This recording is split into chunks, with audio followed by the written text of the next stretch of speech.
when I came here, I was sure that it was temporary. So I'm absolutely accidentally here, and it's really a miracle that I can say something in English and someone can understand me. So it seems like you've been doing a lot of interviews with some other publications as well. I've seen your video on Newsy and AP and some other publications. So yeah, that's why I was quite convinced that your English is pretty good. And what would be the problem? And your story was like so interesting. So yeah, again, thanks for your time and doing this interview with me, and your interest in our project. So I'm really glad to have you. For your interest in this story, because it's a really painful topic, Russian and Ukrainian war, and yeah, especially like after the Trump administration, like things have been changing so fast, and Trump victory, it's a real disaster for me, and sure, yeah, it's been really hard topic. Yeah, so like I mentioned in our Facebook message, it's gonna be like around 30 minutes. I'll try my best to make this interview as short as I can. And if you have any questions about the story, I'm pretty sure the story is going to be published sometime in January or so. So you can, please feel free to ask me any questions, any follow-up. If you have any things come up, I'm always here. Okay. So in January, right? So, am I pronouncing your name right? Ksenia? Ksenia, right. And your last name? How do you pronounce your last name, please? Kihilova. I'm sorry? Kihilova. Kihilova. Oh, okay. You know what? All the Russian that I could speak is like... Your name, right pronunciation, Choi, right? Yeah, Jiwon Choi. Correct, perfect. I know, like spasiba or just ask like maybe sometime you should learn Russian. I really want to learn. Like, I know that Russian has 12 different tones, so I'm just like feel a little scared of learning it. But maybe it's bad joke, but now it's my language of current American administration. Yeah. So okay, so my first question is gonna be just tell me about your journalistic background. Like, what did you do back in Russia? And I know you worked in Ukraine as well, and you're now here in the U.S. As a journalist in exile. Like, correct me if I'm wrong. Anything. So yeah, tell me about your journalist background. When did you start? Sure. I just want to make it clear that all my problems in Russia started because of my activity here. Yes, before I came here, I worked several years several years before immigration in Russian opposition newspaper, Novaya Gazeta, new newspaper, in Urals branch. I lived in my hometown Yekaterinburg.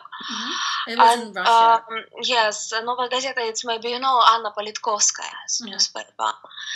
Yes, and yes, sometimes I covered some dangerous topics. For example, I exposed corruption in local FSB. It's Russian Security Service in 2012.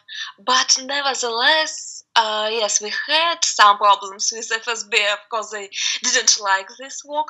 But honestly, when I came here, I had an opportunity to return back in Russia. But I came here accidentally. My husband, he's a citizen of Ukraine, he had temporarily worked contract in the US as many software engineers. So when I came here, I was sure that it was temporary. I had only H4 visa. He had H1B and my visa was H4, it's temporary visa without work permit. And at the same time, a Russian and Ukrainian war began.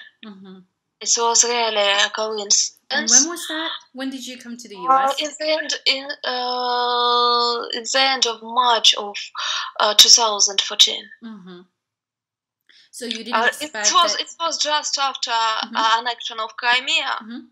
And a few days before the first Russian militaries, the first Russian fighters appeared on Donbass.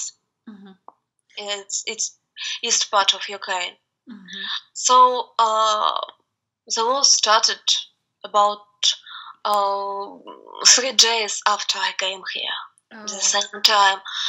And of course it was a real shock for me, because I hoped that they wouldn't dare invasion to the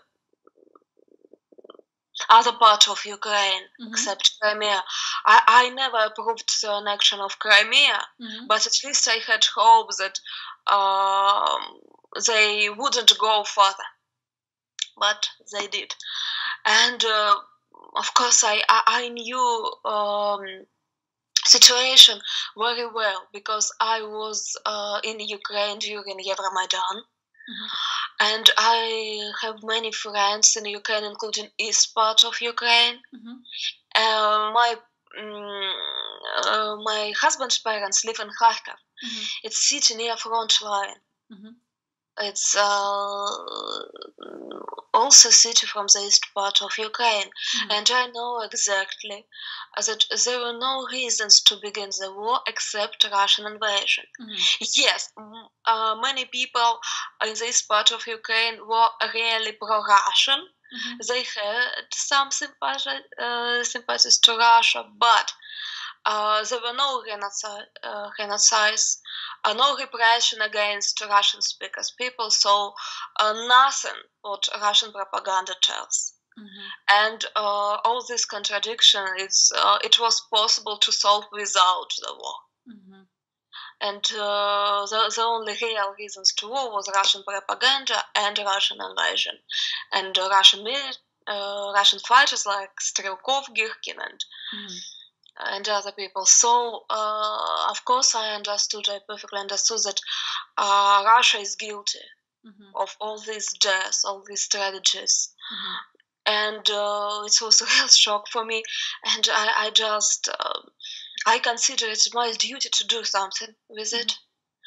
So I tried to write articles on Russian media. So you started writing articles about Russia after the Ukraine conflict?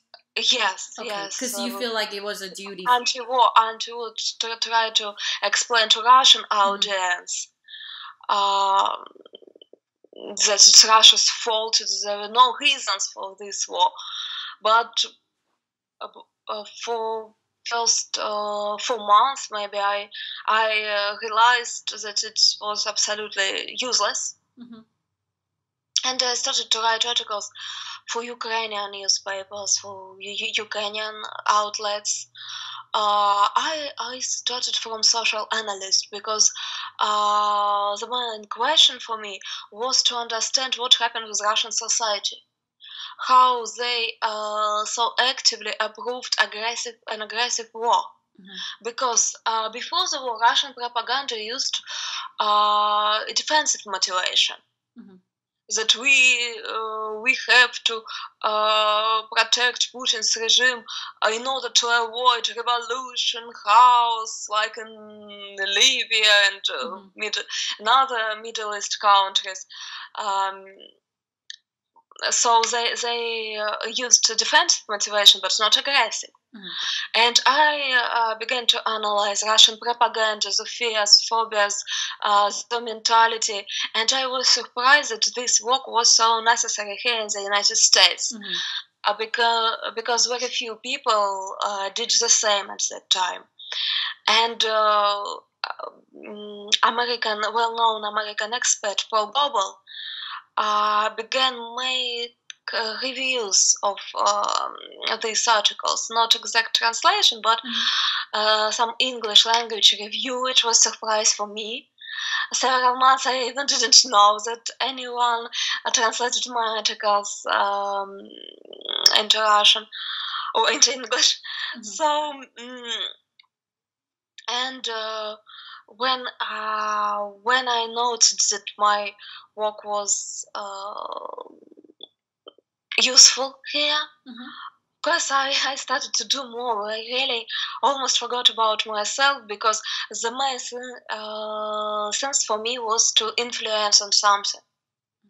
And thanks to Paul Global and other American experts, I discovered that I can do spread some information. I can to tell the truth to American audience and maybe to influence on something. And of course, I tried to do everything I could to stop this war. And I consider it as my duty as a Russian citizen, and I couldn't expect that I would work so effectively. Because except social analysis, I managed to create expert network on post-Soviet space in Balkan states, in several other countries, and these experts helped me to trace down Russian channels of influence in the countries. For example, one time a very good Belarusian expert provided me many interviews against construction of a Russian military base in Belarus. And it's possible that some of the arguments influenced on Belarusian president Alexander Lukashenko. Anyway, Lukashenko refused to build this military base, and maybe this fact prevented involvement of Belarus in Russian wars.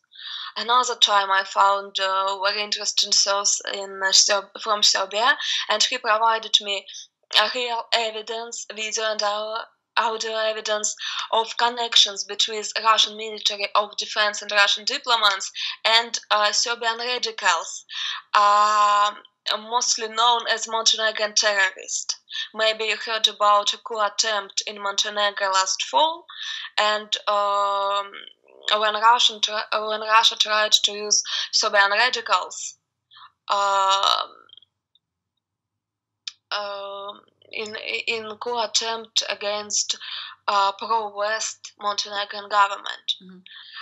Fortunately, this attempt was failed, but it was very important to prove these ties, these connections. For example, one of people who officially accused in preparing this coup, accused by Montenegrin prosecutors, I have video when he admitted that he have done some assignment from Russian Ministry of Defense in occupied Crimea, in Serbia, and other countries. And it's, I think it's important information. One time we find evidence that Russia spread a fake story about Crimea sabotage. Ukrainian sabotage in occupied Crimea. So yes, sometimes it was very valuable information, and I would be glad if this information could help someone to better understand the situation with the Russian threat now. And the main important thing for me, if this information could prevent new Russian provocations around the world, because you already know how many victims could be after this provocation. So I'm really touched by your saying, like, you felt this duty as a journalist, as a social analysis, to dig in this issue and let people know about this. Like, it's awesome. Like, I'm really thankful for your work and stuff. So let me just make it a little clear about like what you just told about. So you were a journalist back in Russia or not? Yes, I was. So you were a journalist back in Russia as well? As I already said, I worked in opposition newspaper before migration. Novaya Gazeta as journalist, sure. I spent about 10 years in journalism, maybe more. Wow.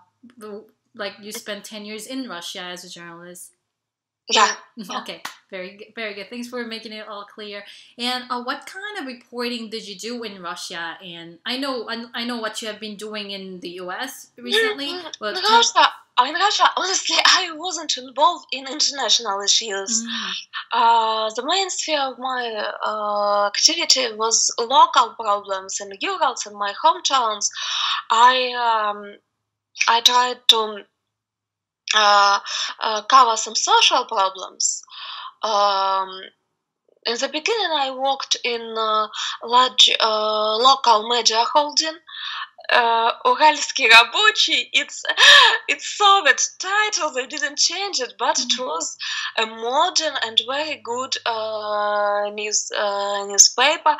It was like a school of classic journalism, and they raised many real problems. But on 2010. Structure of government changed in my region. Before this time, local government, local authorities were absolutely independent from federal authorities. We elected the head of our town mayor, and we solved our local problems ourselves. But after 2010, they created a united power system, a system of government, and they added a new position like city manager, something like that, who was appointed by a region government. But region level, yes, region level was appointed by federal level. So actually, it's turned out that we have a one system from Moscow to the local level. And we cannot influence it, and it became impossible to cover any social problems, because any problems has some government official who is responsible for these problems, and it became impossible to publish any critical articles about any person on local level, on regional level, federal level, and it became very difficult to write truth. So it became like almost impossible to do those things. Yes. Before this change, I worked in local media, sometimes in adequate religion media, because I also helped in some social programs in Orthodox Church, and I held myself conversation with drug addicts in a rehabilitation center. So yes, I wasn't involved in politics from the beginning. I started from some social work, social issues, but Russia changed beyond recognizing in front of my eyes, and every year it's became harder and harder to write the truth about all these problems. So I started to work in opposition media. Just to help people who faced with corruption system, with something intranslatable word Russian, беспредел. So the hardship actually led you to be a political reporter, because you wanted to dig into the corruptions and stuff there. Yes, maybe not. I didn't consider it as political.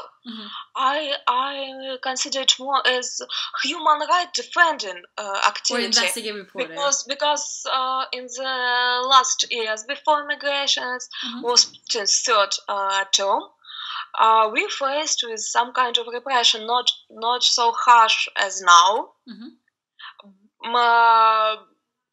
Before Russian and Ukrainian war, they almost didn't organize criminal cases against ordinary people.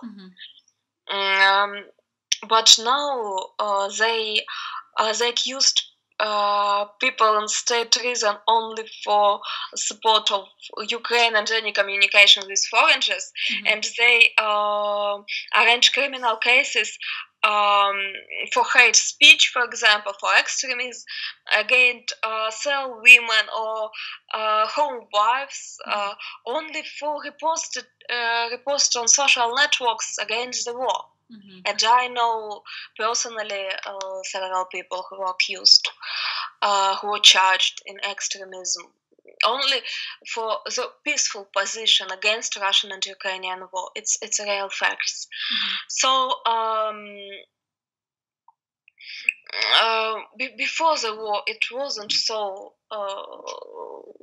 hard talk in Russia, but we also got corruption, any oppositional events. Yes, we wrote about this because no other media wrote about these events. We should to reflect some events, some situations, some problems in Russian prisons, in political sphere, in social sphere, in corruption, and human rights, and other. Of course, because we just wanted people to know about this part of social life. So, because other media, in best case, they just kept silent about that. So you just told that your local government change assigned by the federal government had made the situation regarding journalists there like a little different, and yes. So did it coincide with the war situation there? Like how would you say, are they related each other? Like unfortunately, before the war, I wasn't engaged in international affairs, so I have to admit I didn't predict this war because I wasn't international journalist before. But what I exactly observed, what I saw, it was the extraordinary level of hatred inside Russian society.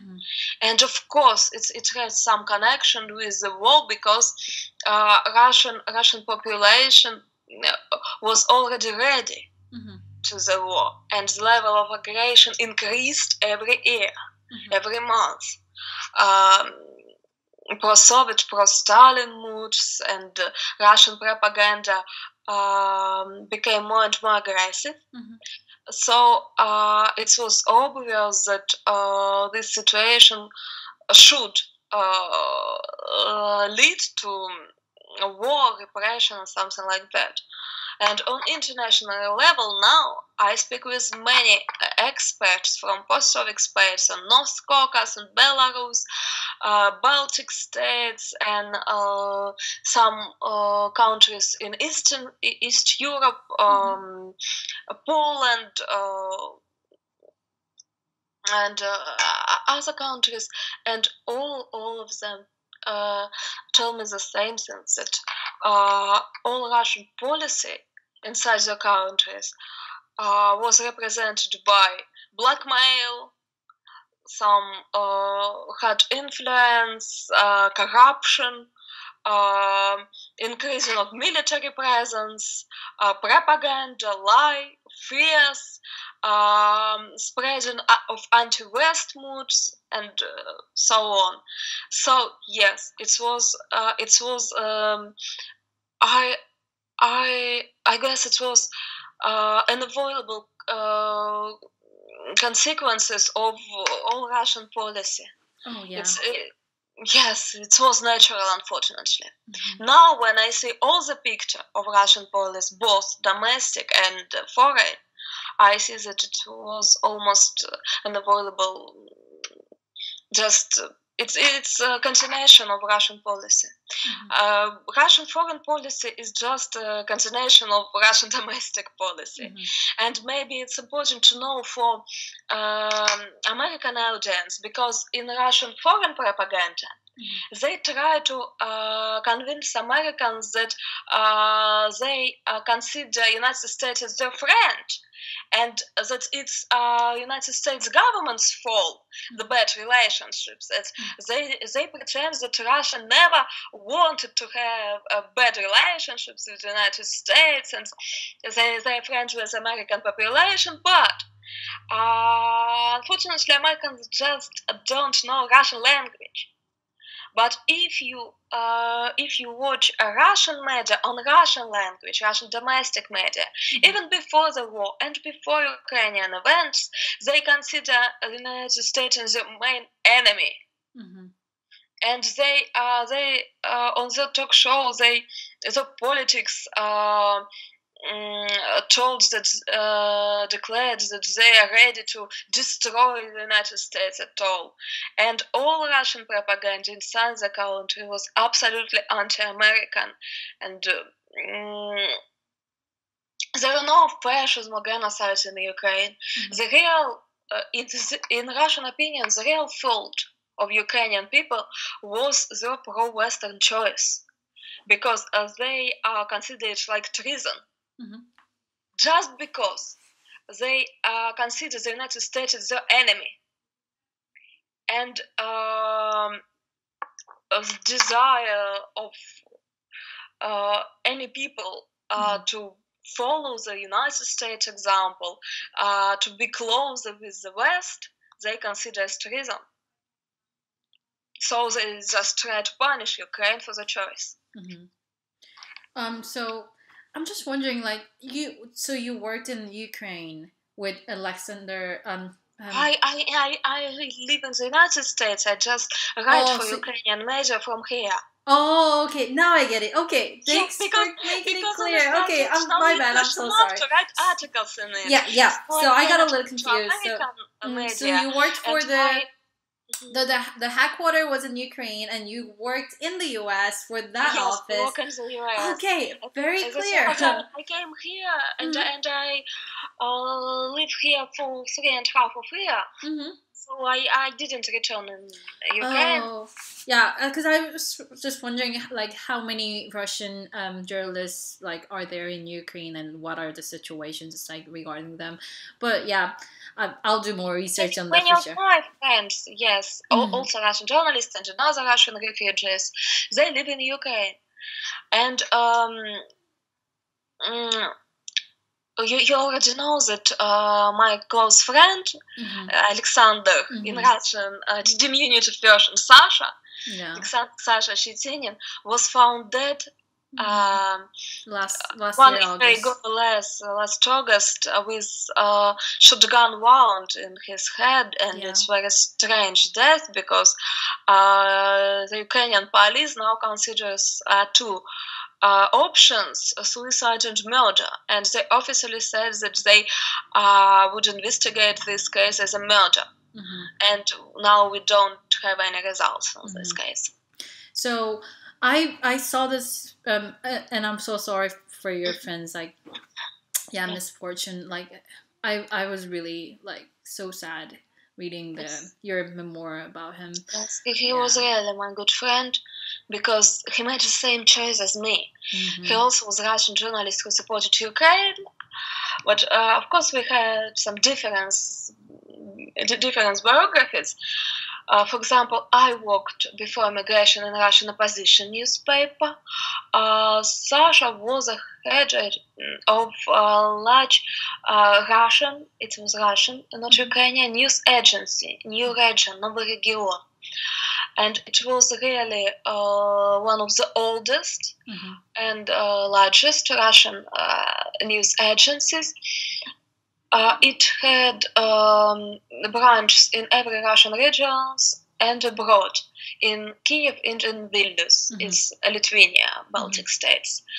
And Sasha supported Maidan, and after the beginning of the war, he knew situation in Ukraine perfectly, because last 10 years of his life he lived for two countries, Russia and Ukraine, and he couldn't participate in war crimes, even on propaganda level. And he spotted Ukraine, he had to break up all his connections with Russian editorials because all of them were under FSB control. So he lost the most part of his business. He lost the opportunity to return in Russia, to see his family. He had adult children from his previous marriage, and he couldn't visit them. And of course, it was one of his main concern. Must be really hard. But now some Ukrainian media already exposed this information, so I think I could say about it.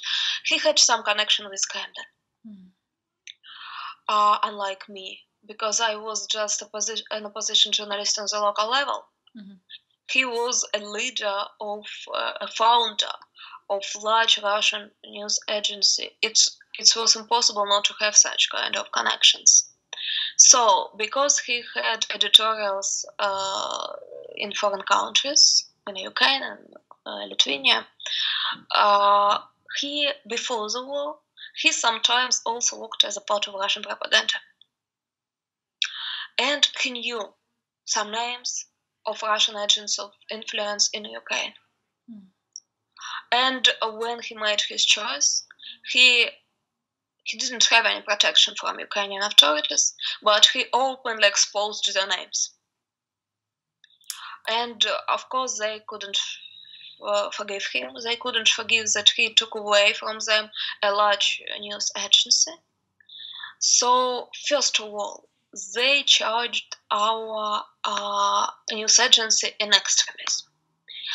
It's also hard to explain to the American readers, to American audience, because in Russia the situation is opposite with real extremism. If someone posts some information against the war, the Russian calls it as extremism, because all Ukrainian volunteers battalions and even Ukrainian military force are considered in Russia as extremist organization, because they blame a Ukrainian government in fascism. They blame Ukrainian people who involved in operation against Russian occupants as terrorists. And so if you mention this organization and don't mention that this organization is forbidden in Russian Federation, it's enough for you to call you extremist. Just if you even in news mention this organization in some news articles, Ukrainian battalions like right sector, правый sector, even if you don't support it, just if you mention it in some news. So if you just mention about like Ukraine or any other like non-Russian government if you mention about Russian military in Ukraine, in fact about Russian invasion, or that Crimea is part of Ukraine according to the international law, or something about Russian Ukrainian volunteers battalions or Ukrainian militaries, it's enough. Just about Russian invasion, or use the word fighters or occupants. It's enough to be accused of extremism. So choosing a wrong word could be like you would be called as a terrorist by the Russian government if you choose. Yes, because they use the same law for extremism and terrorism. So it's very hard to make difference sometimes. So they accused our side of extremism on the level of Russian Supreme Court. It's really very high level. In other cases, they just block Ukrainian sites by Roskomnadzor, the organization, but not Supreme Court. But we consider it as a kind of wood magic, because it's impossible to close Ukrainian site by the decision of Russian courts. Sasha Shetinin was official founder of his site. He just re-registered his media in Ukraine. It was absolutely legally because it was his media, his property, and he was he owned a site, a domain name, so this was his, and it's the same thing if Russian court would try to close Washington Post. It will be funny for us, but oh no, no, it's really voodoo magic. Yes. After that, so we continued to work in Ukraine as usual, and then Sasha Shitinin warned me. It was in spring of 2015. He warned me that we would be accused in state treason if we return on Russia. It's also very hard to explain to foreigners because in Russian legislation, you shouldn't have any access to state secrets. It's not necessary to be accused in state treason. So you can be absolutely ordinary people. I am absolutely ordinary people. I never worked even for government media, only on local religion or opposition, but not for government. I never knew any state secrets. It's absolutely not my sphere. I have never worked in a high-level Russian business. I never lived in Moscow. So, but in Russia, it's enough on the legislation just to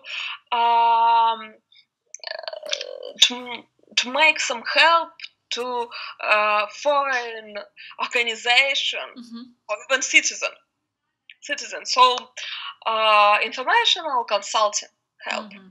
So he worked with Ukrainians, worked with American experts.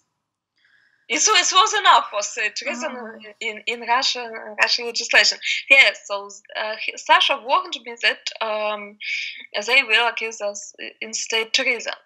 Only for journalism, right? Because we never knew any state secrets, and we never made any oath, any pledge allegiance, never. So we are absolutely civilian people, and we didn't betray anyone. Maybe he knew some information from his previous work, but he also didn't get it officially. I never knew any kind of. He didn't deserve such a terrible. I never worked in foreign countries before immigration. I never lived there. So state tourism, of course, it was shock for us because it's hard crime. Of course, we didn't return in Russia. He continued to live in Kiev, and I lived here in the United States. He worked on the Russian threat inside Ukraine.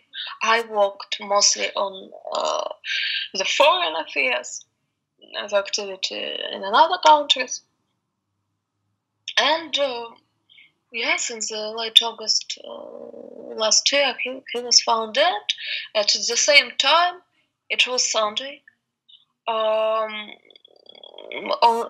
The article appeared on a Russian propagandist site, which said that every Russian journalist other Russian journalists who support Ukraine would be killed, and my name in this list. It's very strange because this article appeared a couple of hours after first information on his death. It was Sunday. I spent 10 years in journalism. I just know that if it's not your private blog, if it's big site, it was big site. So was it the first only news appeared on weekend. Because only news editors work in weekend. Exception is some emergency, like some tsunami, earthquakes, something like that, and a terrorist attack, but not suicide of Ukraine on journalists in Ukraine, especially for Russian media. So they should to write these articles were big articles. They pretended it was analytic article, to get approval from the editor, to publish this article, to spread it, to get approval from the FSB handlers because they indirectly threatened to several people. It was site Putin 24 with Putin name. I doubt that they could afford, could allow themselves to threaten people without approval, without government approval. It's impossible to do on Sunday in a couple of hours. It looked like this article was prepared in advance, and it's funny. Then they removed this article. Oh, they removed this article? Dan Noyes on ABC7 prepared video about it. Yeah, I saw it. Yes, I also doubt that some Russian propagandist site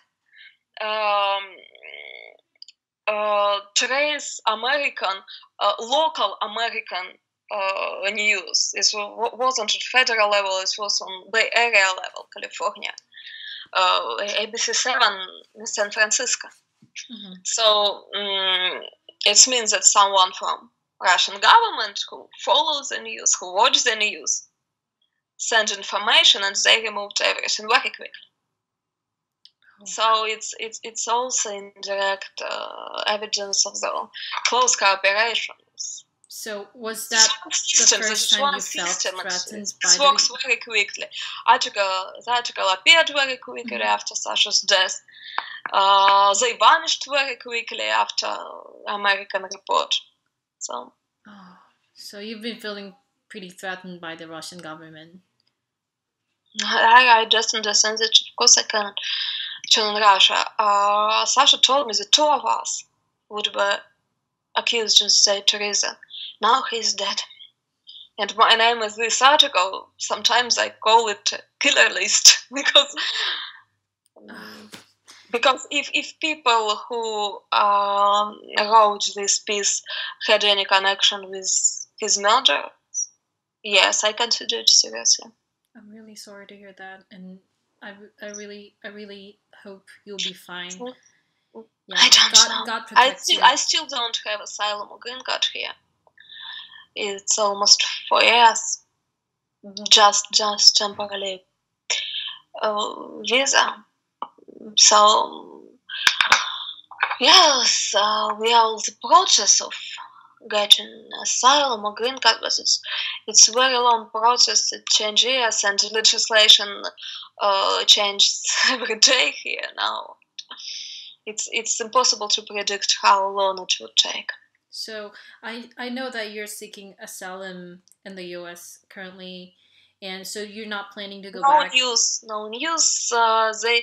They didn't start to consider the case now. They didn't schedule an interview, nothing. Okay, but you're still seeking. Yes, yes. So you're not at all planning to go. 2.5 years ago, and no news.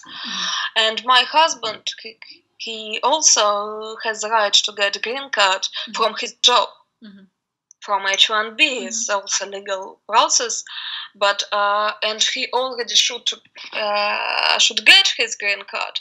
But legislation changed rules. They changed rules in the end of August, and they added. They created additional interview. In California. And they still didn't schedule this interview, so we are waiting. We are still waiting. It's very nervous, honestly, all this uncertainty, because I cannot come back. I just don't have any country at all. Almost 4 years, I don't have any place which I could call home. I don't know what will happen tomorrow. And it's several years. It's lasted several years. So is your and your husband visa expiring very soon, or has it been expired? Yes, it will, but it doesn't matter because we already applied for asylum, so we can stay here before the decision. Yeah. The only problem that I cannot make any plans for the future because I don't know my future at all. It doesn't depend on me now, absolutely. So you're not at all planning to go back to Russia in any future? I mean, plan not about Russia. Of course, I cannot. I mean, plan. Will we live here, or maybe we should find another country somewhere in Europe? I really don't know. But I'm really tired of this situation. I'm really sorry to hear everything about you. Like, it's a really painful topic because I don't know what to answer people on the question of my situation. I really don't know. So, yeah, I saw your video on Newsy that you're saying like if you ever go back to Russia, there would be only prison or death that are waiting for you. Yes, because I absolutely believe that Sasha Shusinin said about statism, and if so, it's from 12 to 20 years in prison. But I doubt that it's possible to survive in Russian prison. It's so long. Or if my friend was killed, yes, they could do the same.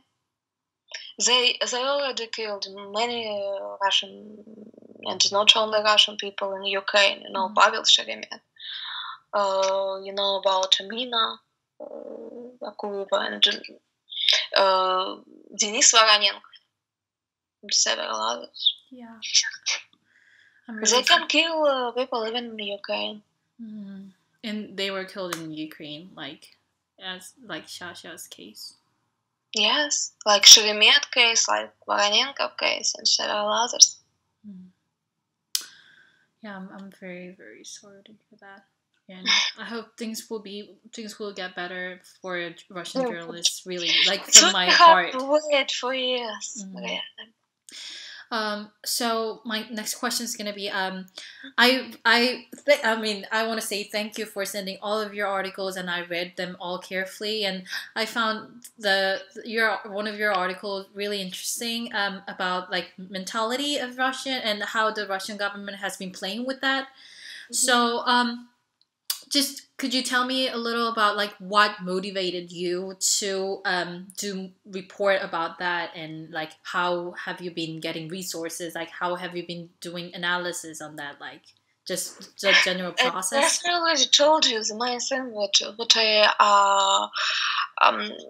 the main question for me was to understand what happens with Russian society. So about sources, I lived in Russia all my life. And this article was written soon after I came to the US, so I knew the information from the first hand because in Russia, yes, I worked last year in the opposition newspaper, but before the Putin's last term, Russian society wasn't divided as much as now.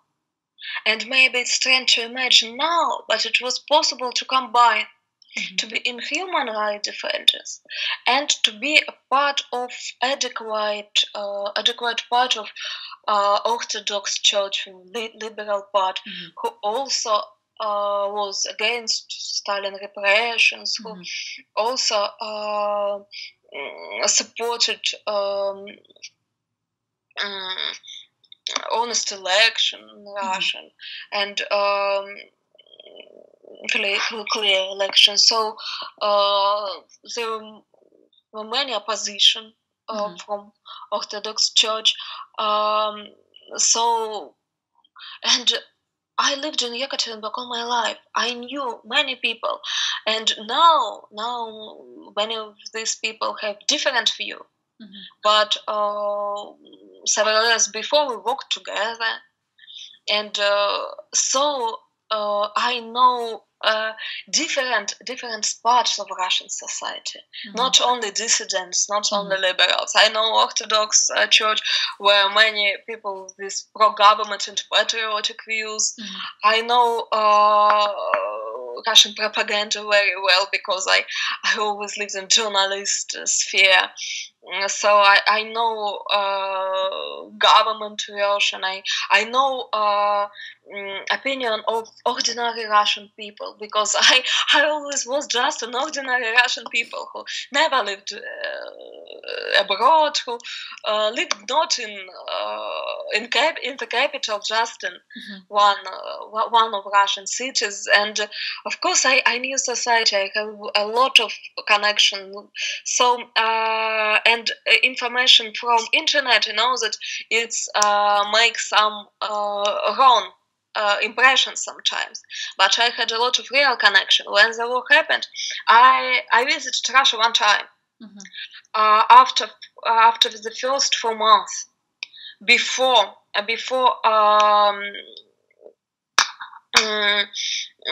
I started all this activity, before I knew Paul Goebel, before all of this, before I started to cooperate with New Radio and Shitinin. I went to Russia in the beginning of August of 2014. It was the first and last time when I lived in the United States, and I spoke with many people from different parts of society in Moscow, in Yekaterinburg. I really trying to understand from the first hands, even not from internet, from real people. So I watched Russian society directly inside Russia. So you witnessed. When I returned here, I understood the main.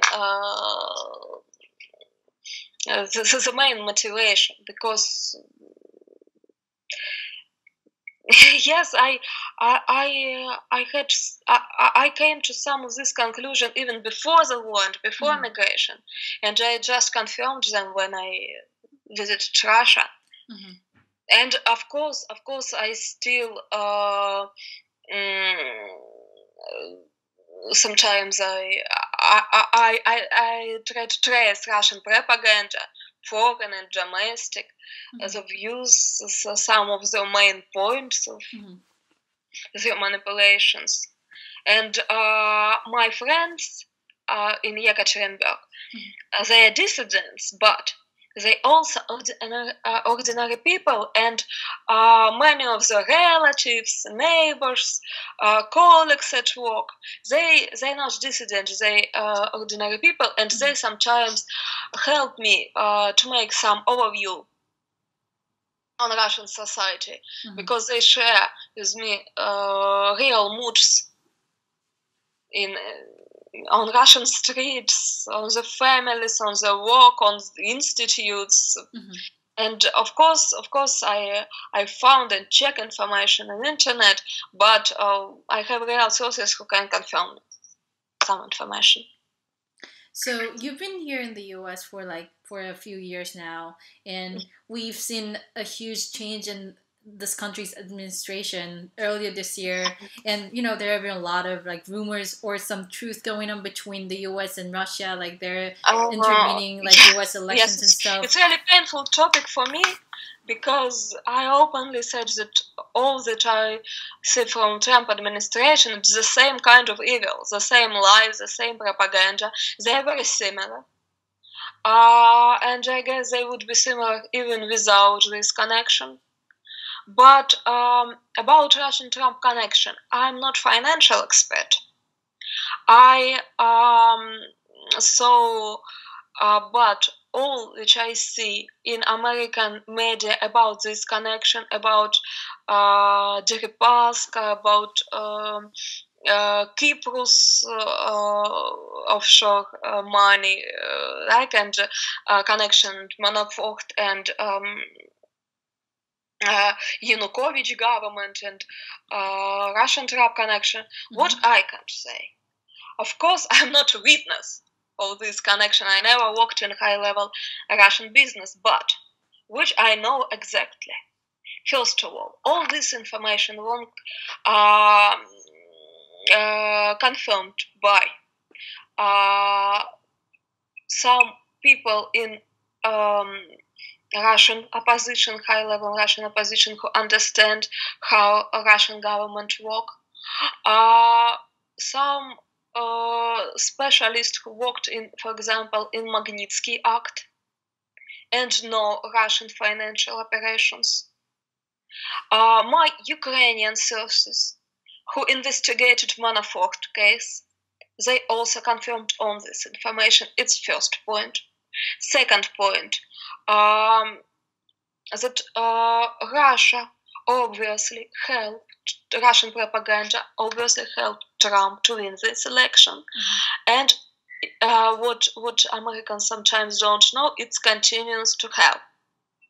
For example, I helped, maybe you know about Chuck Levin. Charles Levin is former CIA officer who created a team to fight Russian trolls on LinkedIn and another social media. I was a part of this team even before this election, and I saw my own eyes how Russian trolls became start to pretend to be pro-Trump Americans in one moment before the election, and several times I saw how Russian media even now, spread some slander against James Comey, against Robert Mueller, and other people who I don't know even about Hillary Clinton. But unlike Clinton, Mueller and Comey both have a very good reputation in both parties, but nevertheless they spread slander about them, and American pro-Trump propagandists repeat all this slander. They use not only same cliche. I didn't send you yet, but I will. I prepared research about similarities between Russian and Trump propaganda methods. Propaganda and yes, they use the same tools, the same cliches, the same methodic. Like it's not only the same methods. How similar they are. Like just briefly tell me how similar they are. I will send you articles. Oh yes, please. It's really will be easy to read than repeat all of it, because it was translated in good English, not by me. It's my article. You're good. You're doing my good. friend. Yes. So I described all the similarities with examples, and you can see it's not similar. It's not only similar methods. It's not only similar tactics. I analyzed with examples the main tactics of Russian and Trump's propaganda and showed the similarity. But not only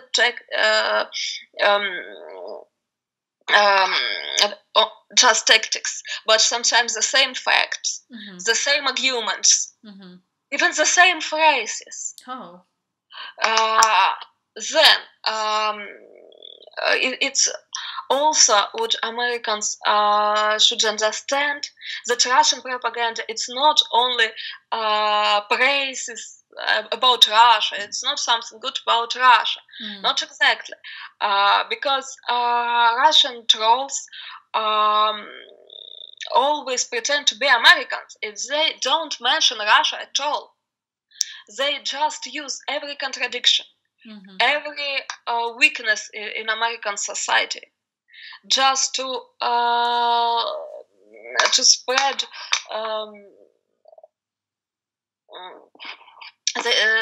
they want to how to tell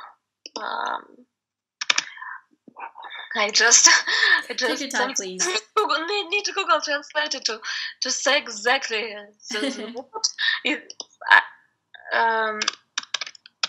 They want to split American society, and as they want to split NATO, split the United States and other European countries as well. So it's the tactic. I describe it in the article about strengths and weaknesses of Russian special services, the methods, and many pro-Trump Americans repeat Russian propaganda and even don't know that it's Russian propaganda. Yeah, I didn't even know. They could think that they are against Putin, but in fact they just help him to spread his own propaganda. For example, one time I saw an American pro-Trump propagandist, they even didn't translate the word "pravda," the truth, in English. It was in Latin letters in the title, American Pravda, without translation. And they spread information was prepared in Russia. Slander about Soros and his collaboration with fascism originally was prepared by Russian propagandists and only recently translated into English.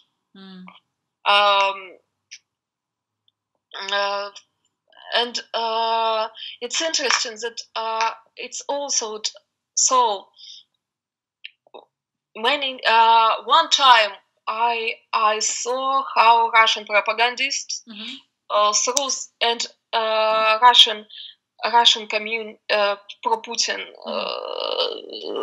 part of Russian community here in the United States threatened to organize a civil war inside the United States if the investigation will be continued. And so it's several examples that really repeat Russian propaganda. And what also Americans should know about Russian propaganda is that there are almost no exist independent media in Russia.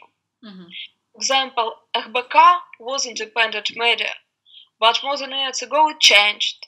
It's sometimes even a brave and independent media should to make some compromise with Russian government in order to survive.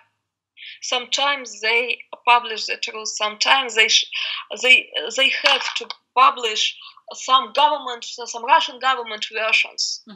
So American audience shouldn't trust even Russian media who pretends to be opposition. For example, you know that recently the United States there was many publication about the role of Russian trolls in American elections, and now it's impossible to deny the role because the founders of Twitter, Facebook, they testified in U.S. Congress about all this participation, and many of trolls personally were exposed by names in Twitter and Facebook, and now it's impossible to deny. And on one Russian half of opposition media, an article appeared, and they confirmed the participation of Russian trolls in American elections because they had no choice. Now they confirmed. So because of this confirmation, many American media trusted this piece because they since like Russian media says like we did it. Information, they confirmed that yes, they pretended to be pro-Trump Americans. They pretended they really used conflicts between left and right. They used radical left, and they pretended to be radical left, and they tried even to organize some events. They confirmed everything, but in the same articles, they wrote that all this troll factory didn't have direct connection with Kremlin. And the budget was very small.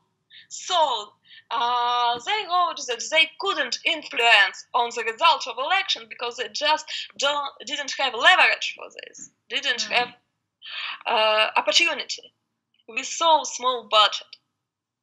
but it's a big contradiction with another research, with West research, which provides information that about direct connection and about that budget was much bigger.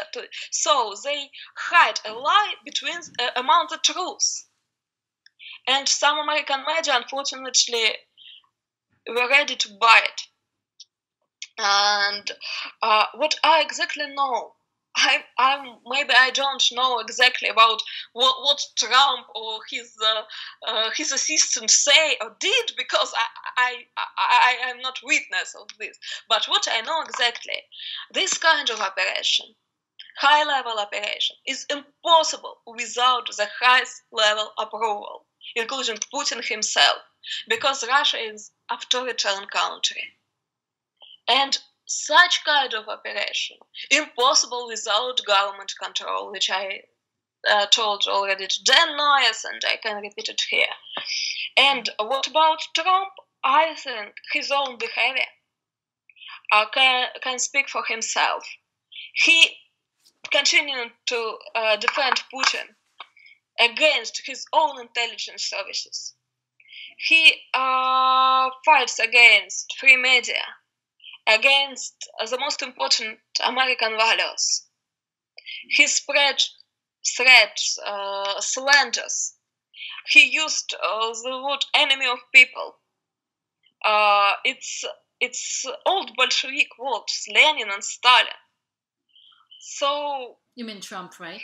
His behavior is absolutely inappropriate for the American leader, for the leader of any country. Mm-hmm. And even Putin was more careful than Trump. Mm-hmm. Putin didn't allow himself such kind of behavior. Mm-hmm. For first 10 years, and even now, he tries to avoid such voices, enemy of people. But Trump directly used this word. It's some kind of even a parody of ugly parody of common Russia, of current Russia, of modern Russia. And it was still shock for me to see these things in the United States. It's really very painful, because I exactly know this kind of evil. So of course, Trump still admire Putin. He still try to undermine sanctions, and so I think it's obvious, because his own behavior, mm-hmm.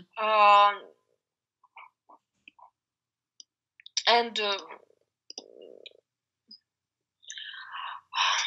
so it's I just pray for this investigation. Mm. How we say now, it's Mueller's time.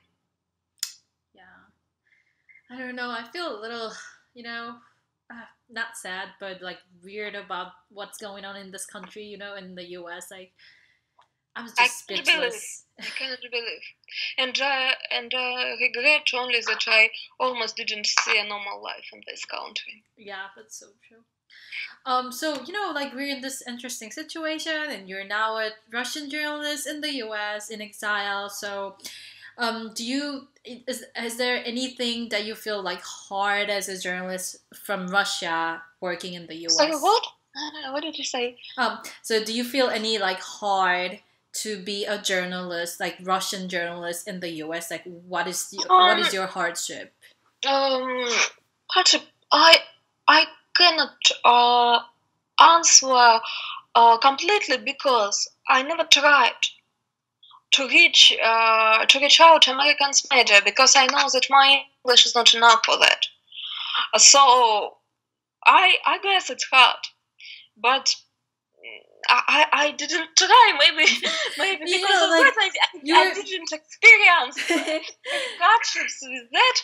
Of course, it's impossible to make enough money if you work for Ukrainian media. Sure, I live here only thanks to my husband and his salary. It's true because it's possible to live in California on Ukrainian fees.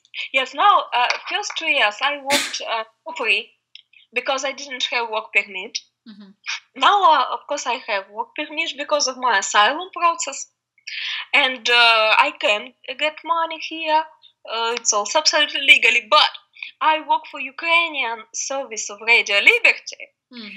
It's still things because Radio Liberty is government project, but I work for Ukrainian service. So Crimea, it's special project of Ukrainian Service of Radio Liberty, Крым Реалии. So I work.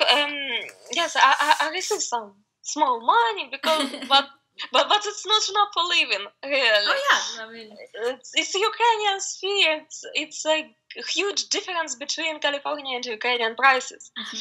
So yeah, I mean I hope you didn't feel offended. When that's I told you from the beginning that I didn't make any plans yet. I don't know how I will live here and what to do. Because unfortunately I don't feel English at all. Oh, I can speak, but I don't feel it enough to write it. Yeah, I mean, when it's not your native tongue, it's really, really hard to feel it natural, you know. So you can understand it. Yeah, I totally get it. Like I've been staying here for more than a year, and I'm still. Sorry, excuse me. I'm still like struggling with getting this language. Yeah, I should have brought some water. So you know how it's hard to, yeah, so I if I stay here, maybe I will find another profession here. Yeah. I don't know, really don't know, because I'm so sorry. I mean, yes, I can see that you're really doing well. It's really hard to make any forecasts now because, you know, I don't know if I would stay here. I hope so. It might sound stupid or strange, but I love this country even now. So you're like, you know, your reportings are about Russian government and like mostly about Kremlin. So you're now in the U.S. So I just I thought that it might be a little harder for you to get like, you know, closer information about the Kremlin because you're like physically here. So do you feel any like difficult about like getting more information? About Kremlin, yes, because I don't have some valuable sources inside Russia. Dissidents, they know perfectly about Russian society, but they don't know Kremlin secrets, of course. And yes, but I don't write about things that I cannot confirm. So that's why I don't write about some Kremlin financial operation. I really don't know. I cannot write what I don't know. But I have many trustworthy and valuable sources in other countries, as I said. Ukraine, Belarus, Armenia, Georgia, Azerbaijan, Estonia, Latvia, Montenegro, Serbia, Bulgaria. It's all about teamwork. So yes, and of course they help me to trace Russian channels of influence, and they provide information inside the country. Of course, I couldn't work in international affairs without these sources, without this network. And some of them are very brave, especially who lived in some totalitarian countries like Belarus, which is under huge Russian influence, and it's very brave, a decent act from Belarusian experts that they have courage to give interview to Radio Liberty. Mm-hmm. So it's really you just said you can't work in like international groups or something. So why would you say so? Sorry, what? So you if I'm understanding it right, like you just probably said you can't work in an international affair or I can because of I can work. Oh, okay. Well, because of my socials, as I said. That's what I assumed. They help me, and it's make my work much easier. That's what I thought. It's very brave, and they help me. They don't get anything in return. They just believe. They still believe in the United States, and they really want America to protect them from destructive Russian influence. They are great patriots of their countries. And I consider these people as my friends, and I admire their courage. I admire your courage as well. They're real heroes for me.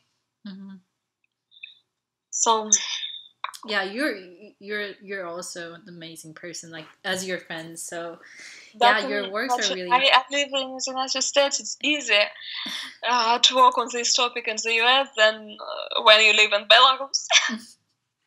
Well, yeah, it might be a little harder.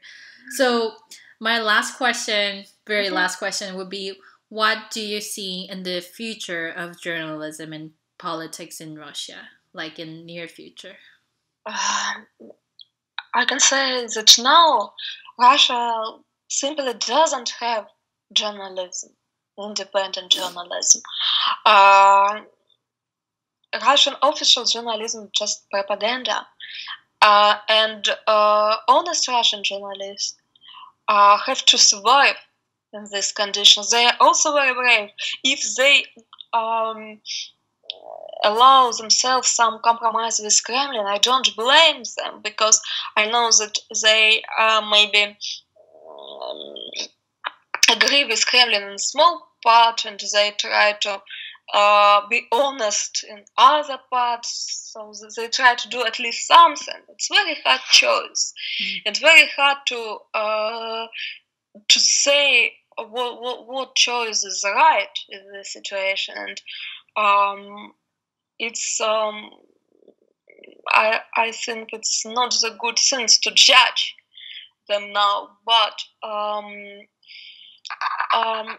I see some tendencies in Russian journalism. For example, now it's easier to expose corruption than in my time, because and now it's much harder to write about Russian foreign policy, because if you exposed local corruption, Putin always could blame a local government. That it's some thief governor, yes, some rogue, in Russian, жулик, yes, in local government, but not him directly. But if you work against Russian international crimes, it hurts to Putin directly, because it's impossible to conduct any foreign operation without her approval. Russian military couldn't show up in any country without Putin's approval. It's just impossible. So every exposure of his international crime, coup attempt, provocations, interaction in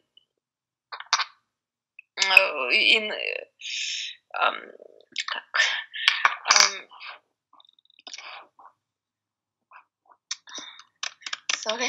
Thanks for your effort to find the right word. Intervention, yes, interference in other countries, the domestic affairs. It's hurts him directly. So maybe you know about a murdered Russian politician Boris Nemtsov. He always exposed Putin corruption, but he was killed during preparing his report Putin's the War, about Russian and Ukrainian war. What is his name again? Boris Nemtsov. How do I spell his name, please? Boris Nemtsov, I will send you. Oh yeah, that'd be awesome. I'm sorry, like I always feel hard to catch names.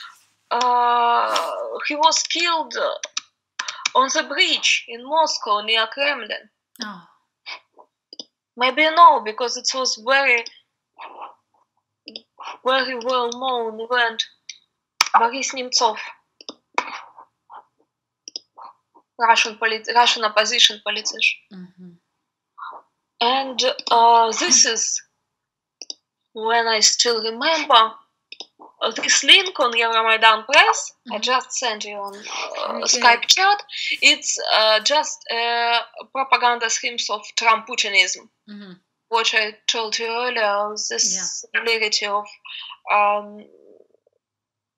propaganda tactics between of Trump and Putin in English. So yeah, I'm so sorry for like this takes you 1.5 hours. I'm so glad that you shared all your stories and your insights with me. I'm really, really glad to have your story. I hope it was possible to understand. It was totally. And I'm also recording this interview so that I can do like more in-depth transcription on that. And I'll probably ask you like some follow-up questions through emails if you're okay with that, like sometime this week. And but this week will be very busy. And next week I will go to DC. But anyway, I will check my computer and. I'll make like questions as short as I can. Yeah, so that you don't bother anything. So can I actually like have your current location, like where you reside in, if you feel okay to let me know? You can say San Francisco Bay Area. So you're in San Francisco? Bay Area, right? Bay Area. Oh, Bay Area.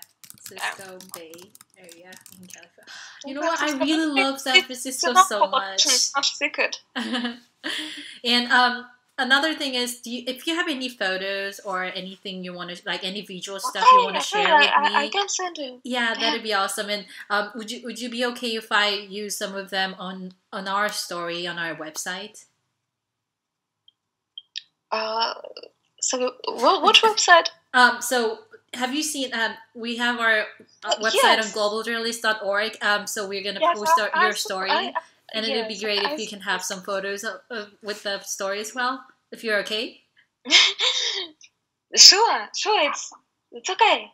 Oh, it's very sweet of you. Like, you know what? I have been looking for this great journalist that I can have an interview with. I ask you why it would take so long until January. I know. So this is a huge project that it's not only me. There's going to be like a lot of other assistant producers doing this. So it's going to be probably 10 interviews, Project Exile in total. So we are editing stuff, and then we would do a little more like in-depth research to better write the story up, and then those are going to be up like sometime in January. So that's why. Okay. So I'll let you know for sure when it's going to be published, and yeah, I'll try my best to get the best out of it. Okay. Yeah. It was nice to meet you. Me too. I'm so thankful to talk to you and have your story. I can't adequately express how thankful I am. And it's out of my heart. Please, I hope you'll be safe. And I described some part of my story for other American journalists who didn't publish anything yet. Not everything that we talk today, of course not. Because in our conversation, I told you everything in detail. I answer your questions about Russian propaganda, about the government, about Trump. Of course, in text version, there are only some main points of my story with dates. But if you want, I can send you it because of it's also written in my broken English, of course. But at least the exact facts. To help not to confuse. I'll definitely do fact check and accuracy check. To you just now with with photos. Okay. Oh, very sweet. Thank you so much. Ksenia. I pronounce it because very... I already have this. And all right, so I hope you have a great night in California, San Francisco. That's my and favorite if you want city. to learn Russian, I can provide you great Please. practice. Спасибо. Не за что. Oh my god, it feels like now I have a Russian teacher. Russian is very hard from the beginning, but then if you learn it better, you will discover this very rich English with many nuances, intonation, with shades of sense, and you can impress many feeling and some how to say some shades, tones, and colors of feeling. Little like subtle nuances, right? Yes, because it's very rich language, and it's not sounds as beautiful as English. I think it's cool. If you listen English speech, it sounds very beautiful. Maybe Russian is not so beautiful for sound, but so cool. It's very colorful and rich, and it's worth to learn only to read Russian poetry original. Actually, it's like a side note, but one of my ex-boyfriends, he was Ukraine. So I just found it so cool whenever he spoke like in Russian, like his mother tongue was Russian. So yeah, I've always wanted to learn it. Like I'm really glad to talk to you. Yeah, because it's impossible to translate poetry. Oh yeah, you can translate articles. There are a lot of great poets, but not poems. It's my problem for me. It's foreign language. I'm sure you're doing good, and you'll do way better later. So everything's still. I hope it's not hopeless. No. Oh no, you're just so humble. Thank you. Yeah.